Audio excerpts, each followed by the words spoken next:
Hey there, boys and girls! Welcome to this week's episode of Hollow Weekly, which is surprising because we totally thought last week's was gonna be the last for the Yeah, year. but by the time you edit this and put it out, it'll be 2021. So it's I'm gonna do it as soon as we're done. Oh, shit. Now that you Never said mind. that, I'm gonna hit that deadline. Never mind. Well, also because tomorrow is Thursday, right? yes, which And is our traditional day. no battle bots. Oh, right. They're skipping this So week we got because nothing. Yeah, of New Year's. so. Welcome to this 8-hour episode of Hello Weekly because we got BattleBots to go. I don't get, and I told Garen, I was like, "We'll get you in on the next one," and then we came up with this great idea. I'm like, "We'll get you on the next one," because we want to have him on to talk about filmmaking and Hi, COVID, Garrett. Yeah, definitely. all that other stuff. So on the next one, you'll be. But we got excited. Yeah, we got to strike when the iron's hot. That's and correct. what is that idea? Iron, when it's hot, you strike it because it's malleable. No, I'm just kidding. No. All right. So the idea is who won horror in?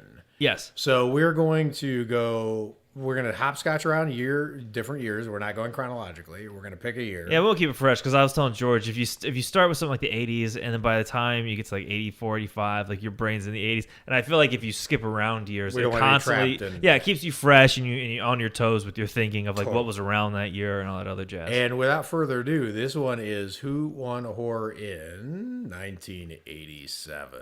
Yes. We picked one of our favorite horror years to start with because this is so when we were doing like polls and stuff for our social community, 87 was always the most fun year to post because if you asked like what was the best horror movie in 87, there was like a dead heat. A passionate dead heat between us, a couple movies. When you picked like who's the best horror actor of '87, there was a passionate like this is a very very contentious year with a lot of quality Yeah, and a couple losers. 87 is that year where like I always forget like what came out that year because like there's certain years that are like super like 1984 it was No Like Nightmare on Elm 81 Street. is 75 is Jaws, right? Well, Yeah, 87 it's always like what came out and then like you look at it and you go how did I not know that? I just kept looking at all the movies and I was like that came out and that came out. Huh.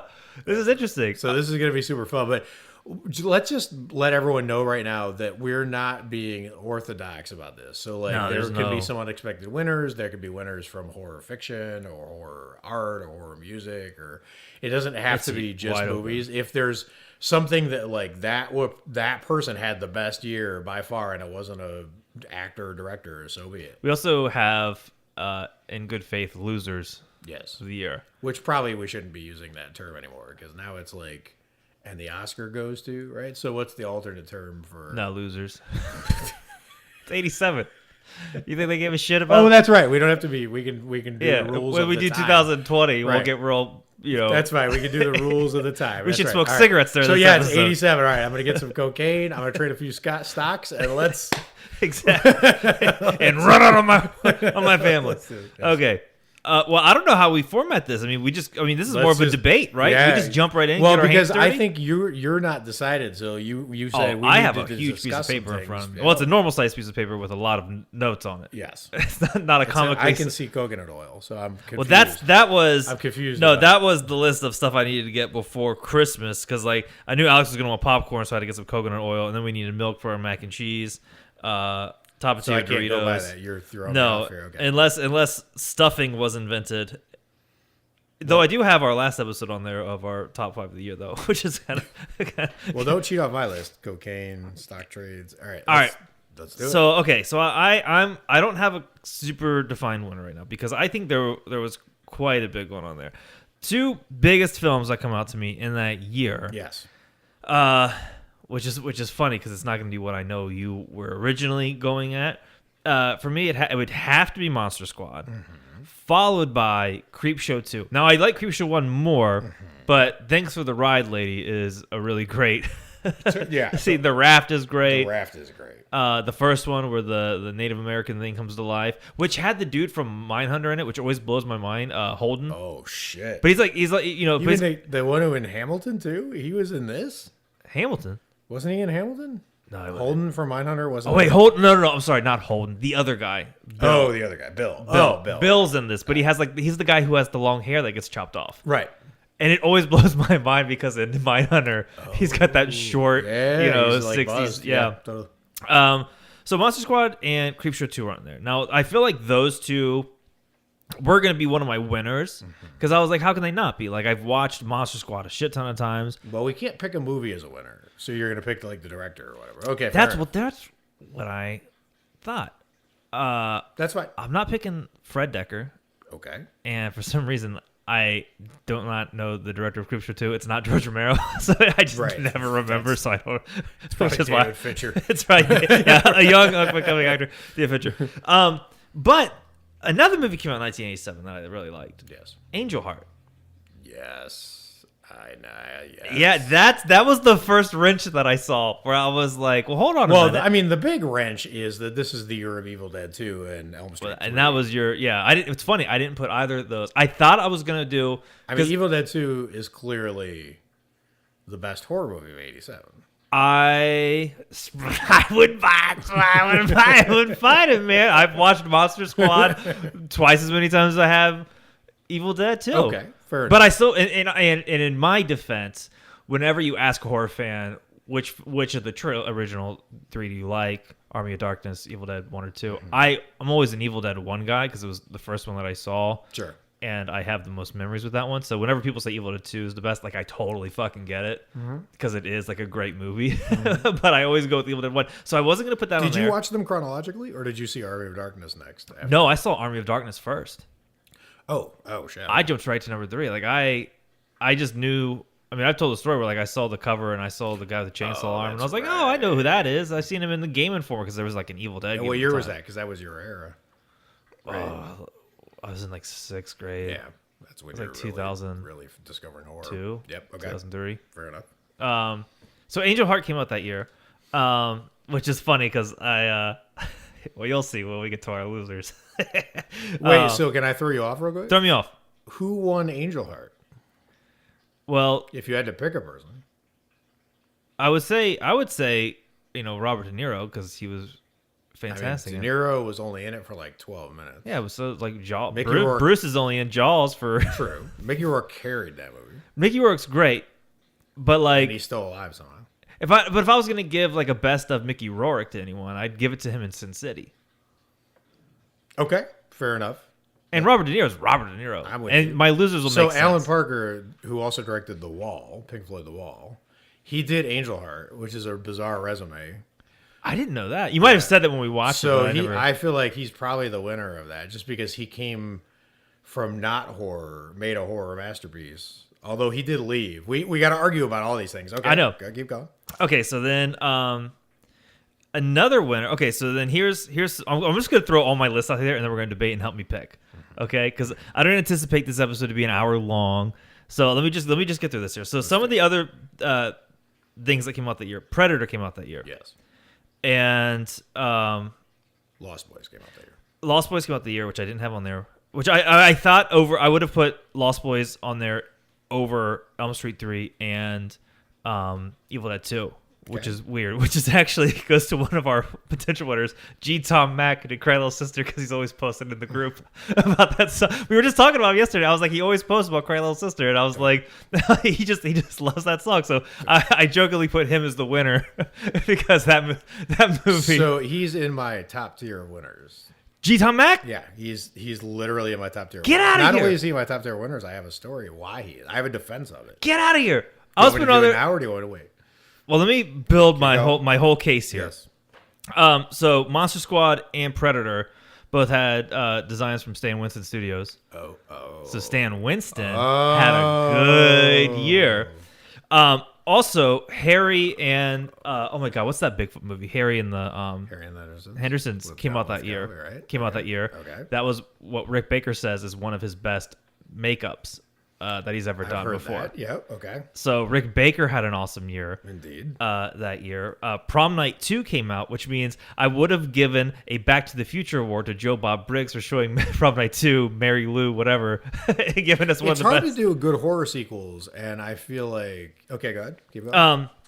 And then because of Predator, I also think Jean-Claude Van Damme won because remember he was the original monster when it looked like that weird thing. Then they got rid of it and scrapped it. right. And so I think Jean-Claude Van Damme's a winner because if they had went with that, it probably would have sucked. So he won from the luck of the draw of them being like, let's You try avoided something it, else. right? So I got some 4D chess moves that I'm I working see with that. I'm impressed. in here. Okay. But let's discuss this. Out of all of these things, which one makes the most sense? I kind of think I want to go with Stan Winston on there. Yeah, of all the cases you were building, the Stan Winston one That's what I is really fun because it's really, really iconic effects. He did Monster Squad for that year, right? yeah. So it's, for decades, people have been trying to do Universal monsters, but they've been blocked by the fact that you can't do the Universal look, right? Right. So, and then when Universal tried it, they failed, like the Mummy, Miserably. right? So, like even Universal can't do its own effect, its own. It can't recapture its own monsters. But Monster Squad is the best not Universal monster design. Yeah, I mean, the only thing that's ever came close would be like if you were to compare the monster or fish or whatever from Grinding Nemo. Right. Yeah, but this Shape is of Water. Monster Squad is definitely But Monster Squad is like the definitive like. is definitely the best non-universal. So I think I gotta go with. But that's pretty good. and, Well, I would put that over Rick Baker's Harry and the Hendersons or whatever it's called. Yeah, that's Just because I mean it's still his best, and I wanted to have That's so not I wanted to Rick's have best. someone who could punch, who could trade blows with the Stan Winston, and Right. Rick Baker's the obvious right. next one on there. Okay, so I'm buying what you're selling. I think I think the Stan Winston one is the most appealing to me. All right, so let me get the sax guy out of the way first here. So the Lost Boys sax guy. yeah.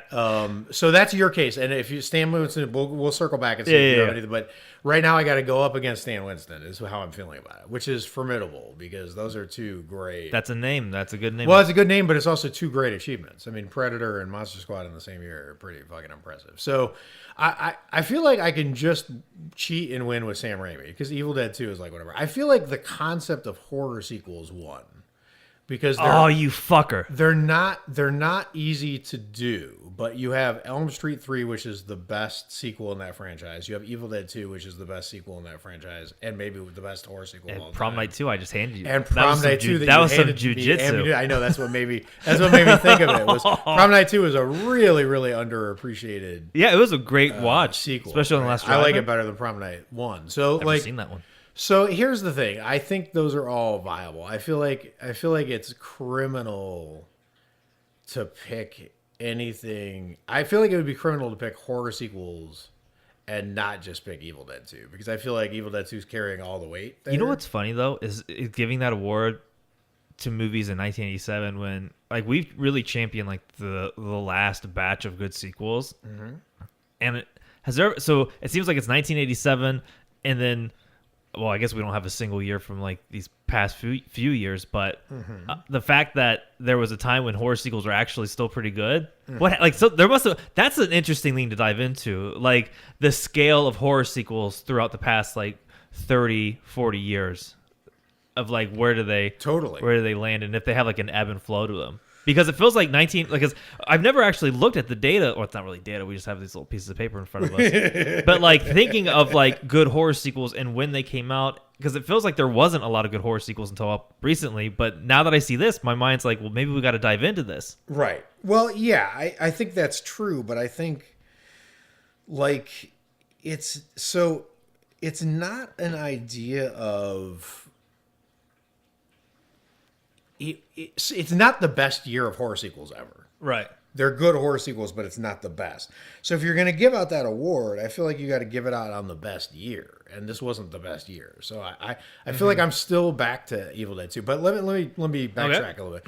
So because we haven't even gotten to Hellraiser yet, which is coming. So. Yeah, dude, this was a loaded donut. Right, exactly. Well, we know 87 is. So let me make a case for the saxophone guy from Lost Boys real quick. So the story behind this is incredible. I encourage anyone to Google it and look at it. I can't do justice to it here, but here's the thing. This guy is still to this day baffled that this is the thing he's known for when he toured for 15 years with Tina Turner. Like he was touring with Tina Turner every day for months on end. he has performed with all kinds of legendary musicians. And this is the thing, like, it was like a 20-minute. So wait, watch this. This is absolutely mind-blowing. He got the chance for the gig because of Mad Max. So Mad Max basically made everyone want really, really worked out, like punk looking, like people, scary, intimidating looking characters. So he became hot all of a sudden because he had that look and like whatever. So Mad Max Beyond Thunderdome, he actually performed in a couple of videos for songs that came out of that because Tina Turner was involved. So he missed an audition because he was sitting in his car listening to the song "I Still Believe," which is the song from Lost Boys, right? He was listening to the original and he wanted to know who did it. So back then you had to wait till the end of the song to hear possibly who was performing it. Yeah. So he was late to an audition, and because he was late, he missed his audition there, but got to go and audition for Joel Schumacher for Lost Boys because he missed this other audition. Whoa. Because he was listening to the song that ultimately he was going to cover in the movie that he was going to perform in that was going to change his life. So for the song steered him to the audition. He covered the song, and now 30 years later, we're still talking about this performance where he's literally less than 2 minutes of screen time, and we're still talking about him. I feel like that's a win. Wow. I feel like it's a massive win, right? I feel like that's a big win proportionate to the rest of the thing. He literally said, Lost Boys let me do all the things I've ever wanted to do. Like it still gives him all the ability. How can you not vote for that? I know. Oh my god, you came with a narrative and like a plot. I know. The whole time you're talking about that, I'm thinking about the ending of Slumdog Millionaire. Where they're like, it is written. I'm like, it was written for that motherfucker. It is written. So wow, that was fate. Like that was the thing. So holy shit, there's that's a good. There's a good possibility. Can I forfeit? That I feel like he's. I told you I brought the heat too, and then you brought that. But I'm not even done because so there are years like I feel bad for like The Exorcist wins 1973, right? Like yeah, there's other great movies in 1973. Don't Look Now is there, Wicker Man's there, but like Exorcist is the best. This year you can't. Even as good as Evil Dead 2 is, I don't know I can pick it over Hellraiser. I don't know I can pick it over Lost Boys. Only for sentimental reasons. I know Evil Dead's a better movie, but like, whatever. I don't know I can pick it over Elm Street 3, which is possibly one of my favorite horror sequels of all time. Of anything, right?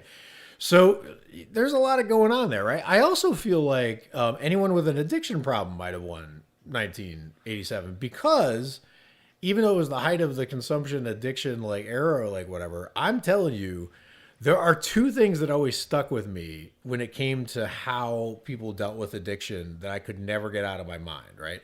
One is there's a lot actually, but like the no-brainer ones are Metallica Master of Puppets. Like once I heard that song and I got what the lyrics were saying, I was like, this is like clearly one of the greatest songs ever written about addiction. But the gaping, greedy, like syringe holes that's so gross. In Elm Street 3, like once you see that, I feel like you gotta be like, I gotta check my life. What's the name of that thing where you hate like holes? Oh yeah, it's like pixie phobia, tricholophobia, some kind of phobia. Like that shit it's got that kind of shit, right? So yeah. So I feel like people with addiction problems got like a big visual signal that they should turn their life around from Elm Street 3, which is a really dark movie. Chuck Russell did the Blob remake, so that was on here too. He's done. Well, it's not in '87, but he did the Blob remake. So I mean, he did Elm Street 3 and he did the Blob remake. Oh. So he's basically just a master of the things that most people in horror can't do: sequels and reboots. That's a cool, right? That's a really cool resume. So yeah, he's done a really good job. I'm toying with making Clive Barker the winner. So my defense of that will be that Books of Blood was so basically.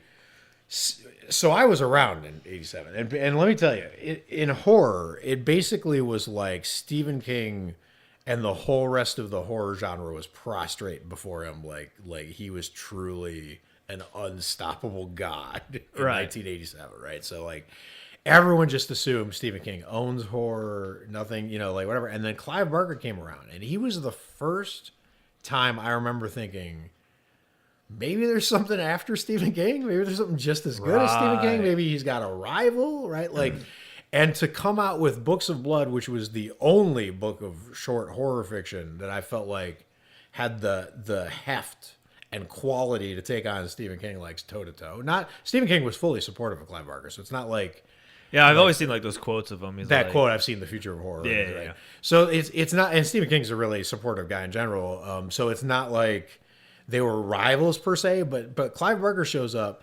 He drops Books of Blood, which, you know, I remember standing in the store opening when I literally turning the first page and it's saying, you know, we're all Books of Blood. When we're open, we're red. I'm like, God damn it, I'm in. That's over. Like, Jeez. it's all game over. Jeez. and Hellbound Heart was in Books of Blood, which is what Hellraiser was based on, including all kinds of other classics. So he was really developing his voice. His short fiction was blowing up, and then Hellraiser comes out, which is a truly unique horror masterpiece because it's way more literary than most horror like masterpieces are, like in its intentions and its construction, you know, how it's built. Even Pinhead himself is like kind of talkative, kind of meditative for a horror villain, kind of neutral for a horror villain, like really unique, right? So I feel like if I had to come down to it, it's the Lost Boys Sax Man, it's Clive Barker, or it's Sam Raimi. I feel like those are my three, with Chuck Russell as a runner up. I feel like those are my choices. So it's either Rick Baker or Stan Winston, or what were your backups? Like, what else are you throwing? I mean, I think I just knocked it down to Stan Winston. Stan Winston. Okay, Company. Yeah. So I got to knock it down to one, and I'm gonna have to go. I'm gonna just for the hell of it, because in all honesty, if Evil Dead was head and shoulders so far above everything else, the way The Exorcist was, I would just pick it. But I feel like there's so much quality this year. It's not like so far ahead. It's not like one of those races you're watching on TV Olympics where you can just walk away. You're like, oh, that guy's gonna win. He's like 500 yards ahead of it. Like, Right. It's not like that. I feel like there's so much quality this year. I can't quite. But Clive Barker did something so unique, I would put so it's David versus Goliath. I mean, he was going against Stephen King. Like, so I'm gonna go Clive Barker. You're gonna go Stan Winston, I think out of the ones you picked, I think Clive Barker's got to be the or the sax guy, which is the the honorary sax guy though. Like that story of like him missing. Ah, shit. right, and the fact that Mad Max led to. I mean, he and we're still talking about him, and Mad Max is still relevant. Like, how is this possible? How are any of these things possible? This is a real like heart versus brain. My brain is like, well, obviously it's Clive Barker, but my heart's like, dude, like the universe or whatever you want to fucking call it, man, whatever woo woo. The sax man. Yeah, the sax. Yeah, it said that sax dude, that beefcake of a man has got to be on the screen for 2 minutes. Right, and then I don't want to sell short Stan Winston because, you know, honestly, I was a huge Predator fan, not the franchise, the first one. Yeah. And I couldn't. It was one of those fucking movies where I couldn't figure out, why do I like this as much as I do? Yeah. It's enjoyable, it's fun, it's well done, like all that stuff. But there are certain movies where I've seen them like 10 times and I don't even know why. RoboCop's one of them, Total Recall's one of them, Predator's one of them. Why are these movies so good? And when I think back on it, it's not Schwarzenegger, it's not, you know, Carl Weathers, it's not, you know, Jesse Ventura, it's not the story. Right? The story is like the most dangerous game. That's a good story, though. It's a great story, but it's not like they're coming with the original heat, right? So like, it's not. I mean, Evil Dead rewrote kind of how you did tone in horror, right? It was a totally unexpected, like Gonzo masterpiece. It feels like you know, a horror director somehow collaborated with Hunter Thompson, right? Right? I mean, it's nuts. That movie's nuts. So, but anyway, I don't want to sell Stan Winston short in this one because even though I'm not a huge horror comedy fan, so Monster Squad doesn't hit me the way it hits you, I recognize the fact that I have never seen anyone do Universal Monsters in a way that wasn't immediately just comically sad, right? Like where it's on a cereal box or some you know, nonsense in a cartoon or whatever. or it's tragically terrible, like Mary Shelley's Frankenstein and Kenneth Branagh and Robert De Niro. Are like, you're like, what the hell are you people thinking? Right? Like, what's going on over here? So like the fact that he pulled off, I mean, he did the same David and Goliath thing that Clive Barker did to Stephen King, except for he did it to Universal Monsters. So that's pretty fucking impressive. And out of all the horror shirts I have, my favorite one is Stephen King Rules, which is from Monster Squad. Yep. But even me, like, if I'm being honest with you right now, I would toss all the Stan Winston stuff aside for the sax guy, man. It's the story. It's the story for me, man. It's the fact. It's the fact that he missed an audition and it led to like such great sights. Well, yeah, totally. I'm with you. Okay, on that. but for the spirit of the show, I will stick with the Stan Winston. So do we pick an ultimate winner? We haven't even decided this, or do we let the listeners decide? Let the listeners know. All right. So they got to pick between. I got to pick one now. So you're sticking with Stan Winston. Yeah. So I got to either go with Sax Person or Clive Barker. Yeah. I'm glad you got it down to those two because Sam Raimi would have been like the way easy option. You know what I mean? Like, All right. So his name's Tim Capello. Tim Capello. We got to have his name if he's the runner. Yeah. So Put some respect do I on the pick Saxon's Tim name. or do I pick Clive Barker? God damn it! I know, dude. Like that's. I mean, if you're a sucker like me and that story gets you, then Saxman. But like the dude, like Clive Barker changed horror fiction and horror movies in one. he like reinvented. Clive Barker. Yeah, he like reinvented the wheel. I'm sorry. I'm sorry. I'm sorry, Tim. Tim, you are so close to winning one of the best years in horror. So if you're listening, forgive me, but Clive Barker's got to be. Hey, it's got to be. I don't think anyone would be mad if second place to No, Clive Barker, yeah. man. I mean, let's be honest. I just threw out Sam Raimi for Tim Capello. So That's true. He is in great like company. you have earned a fucking spot, and we didn't even talk about like Joel Schumacher or all guys. I mean, poor Chuck Russell is sitting here, listen to a plangent sax solo in the distance, going, "How did I get beat by Tim Capello?" But I'm going with Clive Barker. So let us know. Well, we have losers. Oh yeah, we're not. doing winners, but right, we're not done with the episode. But if you're listening or you're part of the Facebook group or the community, or follow us on Instagram where Nick is doing an amazing job, let us know who you think would, if you had to pick between Stan Winston or Clive Barker, who won 1987 for you. That's a cool title fight. That is a great title fight. Wow. And I was trying to think of. I don't want to let this pass without saying this. I really do think that we should have considered Bruce Campbell as well. Like Bruce Campbell, really, he won Evil Dead clearly because he came back, right? He won the first one, but it's only in 2 where he really showed like, I'm going to be this generation's Vincent Price. Plus, I'm going to be this generation's. Well, Evil Dead 2 also has like the Freddy Krueger glove in it, and I remember reading about Sam Raimi and Wes Craven sort of like, well, you think this is scary? Watch this film. So they kept trying to one up each other. Yep. And so like there's that involved in it. See, if you would have came out with that narrative, Sam Raimi, I would have been like, oh, you know what, maybe. And Robert Englund won and lost because Elm Street 3 is amazing, but Freddy was starting to take that stand-up comedy turn that really was the blight of the rest of that series. So now we have the losers. Let's do losers. Let's do it. All right, I have a couple losers. Okay, but like we gotta declare who really lost. So Yes. first one would be Hard Boiled Eggs Oh my god, I'm gonna love this. because of Angel Heart. Oh shit! Oh, poor Alan Parker didn't even make it. Yeah, okay, I'm with you. Totally. Yeah, so Hard Boiled Totally Eggs fucking chewing getting up consumed by the people's souls, devil. yeah. Because think about it: if you're an egg and the devil eats you and he goes to take a shit, he's probably gonna take that shit in hell, and now you're a turd in hell. That's bad. That's a bad So outcome. that's That's a bad. and outcome. you're just like an egg, and and all of a sudden, that's my argument. Yeah, that's a bad outcome, and you're by yourself. I don't think is there any other turds in hell? Maybe Steve Bannon. And what's the sewage like? Is it lava? Oh my god! Is it water? Do they have a filtrate? Yeah. So hard boiled eggs. I'm going to counter argue that Hard Boiled Eggs won 1987. Watch this. You ready? Now, So explain. first of all, nobody has ever eaten a hard-boiled egg in film more elegantly than Robert De Niro and Angel. That's not true. There is a lot of hard-boiled egg consumption in Who Framed Roger Rabbit. Wow. Talk How do you to me know about that? hard-boiled eggs. How do you Stuart. know that? Holy shit.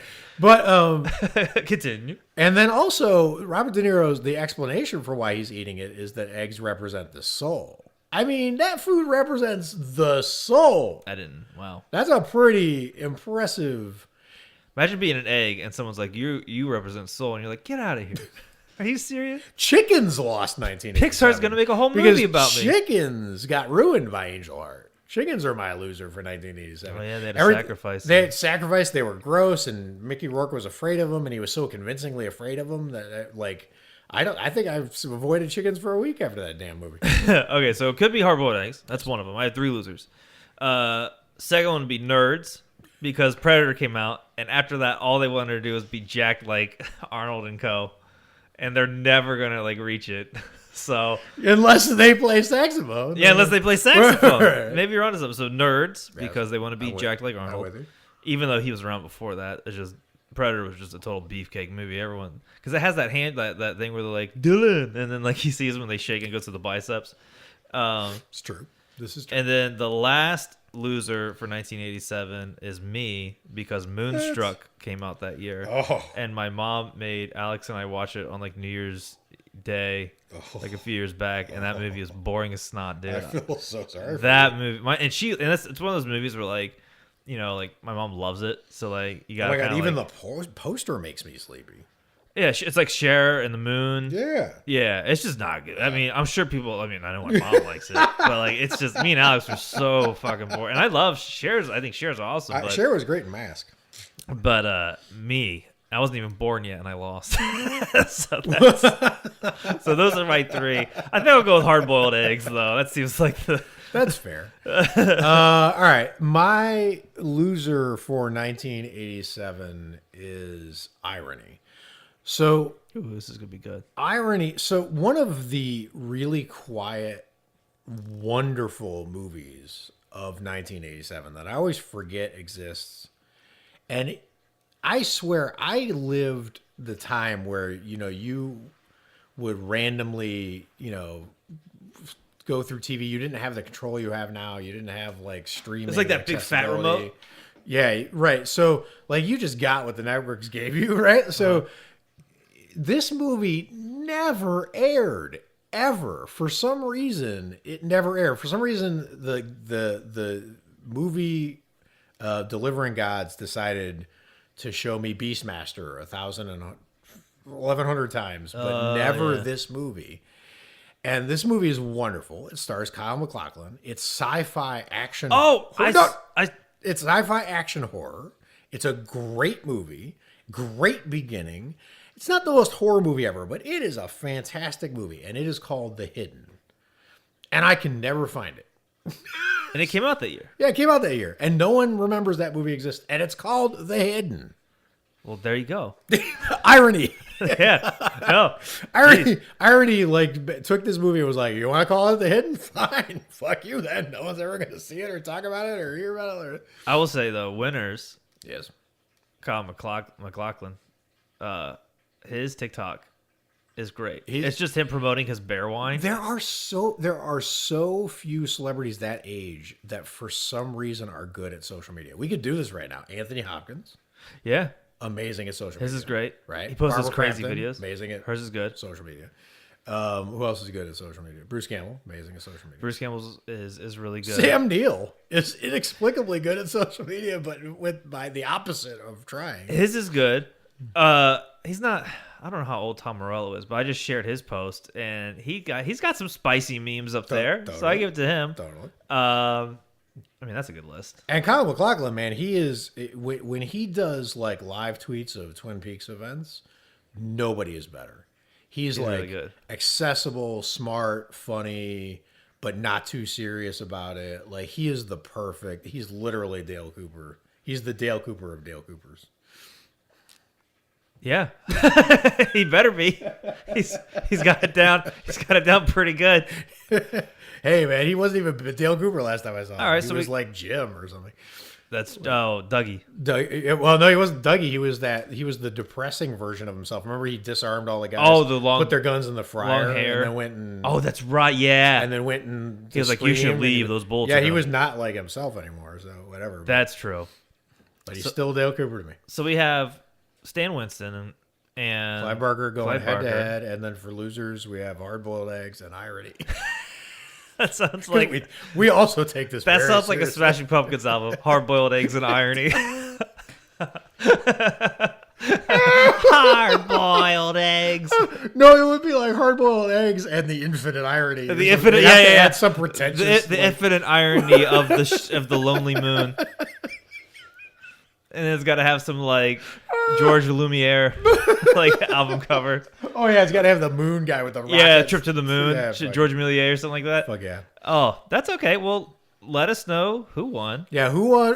And again, the matchup is Stan Winston versus Clive Barker, Which is fair. and then Hard Boiled Eggs and Irony. And let us know about the runner-ups, and let us know who we missed, or if we said someone that you think we should have picked instead of And I think the winner. so. This is a new segment we got. We are going to finish Not Bravo though. Yes, we're at the halfway point. We told her we just that was the ambition for that was the second half was to have some guests or have some people help with some audio clips and whatnot, and that takes some arranging. So this we can just Yeah. do We can just bust it out ourselves, It takes like 30 and seconds. I got so excited about because I know you're gonna surprise me, right? And you did. I mean, Hard-Boiled Eggs is not something you can see coming. Well, I didn't know you were going to have the Not sax getting guys the Frasier narrative. theme.